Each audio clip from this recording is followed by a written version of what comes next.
This is my 4th year at the Catholic Academy of Stamford, and I'm thrilled to be teaching your students this year. First of all, let me just say I'm very disappointed that we didn't get to meet in person, but unfortunately, as the theme for this year goes with all of my students, we're doing the best we can with what we have where we are. And for those of you not familiar, that's a famous Teddy Roosevelt quote, and I feel that it's quite appropriate for this year. So we're having a taped presentation for you. Earlier in the week, I sent home this paper with each of my students, and they have this hopefully in their backpack or in their ELA folder.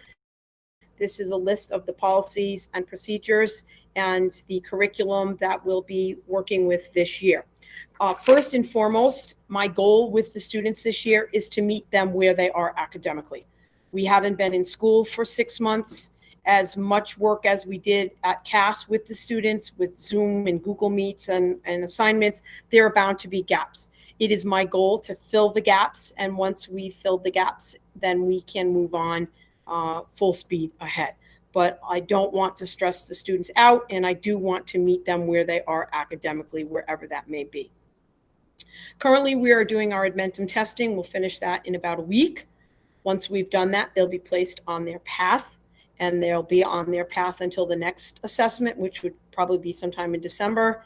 And the Admentum path is meant to work on their strengths and weaknesses, and it really does kind of work hand in hand with the curriculum in class, because it does help them to fill in the gaps and become stronger in things they're weak in, and then actually make better their strengths. Right now, we are making every effort to follow the safety protocols that Ms. Brady has put in place as per the CDC. This has been challenging. I'm not going to sugarcoat that, but the students have really stepped up with this. We're wearing our masks, we're socially distancing in class, on the playground, in church. The students are doing very well with this. I know it can't be easy for them. I know it's not easy for us. I can't even imagine how they feel. I do believe that when Miss Brady is able to change things, if we can change the lunch or how we line up or how we can play at recess, Miss Brady's been on top of all of this. So I'm sure whenever there's been any change in the guidance by the CDC or the state, we'll be the first ones to know. My syllabus here, or my guideline sheet, is pretty self-explanatory. I am always available. Please email me if your preferred preference is to call me. If you call me, I will return your call as quickly as I can. Same thing with email. I do have a 24-hour policy. If you email me, I will get back to you within the 24-hour period. The curriculum is varied. We do a good amount of reading in the class. We do a lot of writing from the reading. And it is important that your students read on their own. I had a discussion with each of my classes about that, and I'm asking if they can read 20 minutes a night.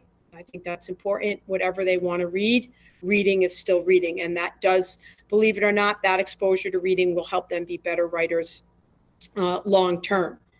We have 3 books, a grammar book, a vocabulary book, and a literature book, but I do use other types of text, informational text, and we do study skills, and everything they're doing in ELA is meant to be brought to other areas of their curriculum as well.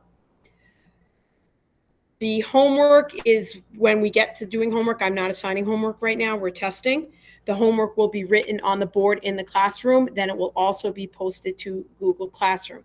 It is important that your child does the homework. A good portion of the grade in ELA is based on homework and what I call class engagement. So I do a lot of discussion and work in the ELA classroom, and they are graded on that. So it's not always just the physical papers or assignments that are handed in. It's based on the discussion and engagement of what we do in class as a group.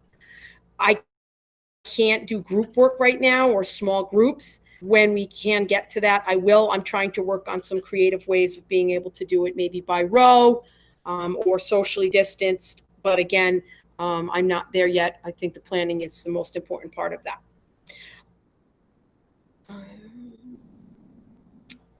All right. Well, I believe that's pretty much all I have to say. As I said, please refer to this because this pretty much is the classes in a nutshell. The 7th and 8th grade parents, you had me last year, but again, if you have questions or concerns about the curriculum or anything going forward, please don't hesitate to be in touch with me.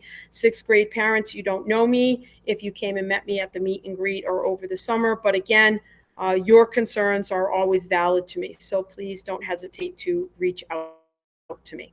Again, I'm sorry to have missed you, and I do truly look forward to working with you and your students this coming school year.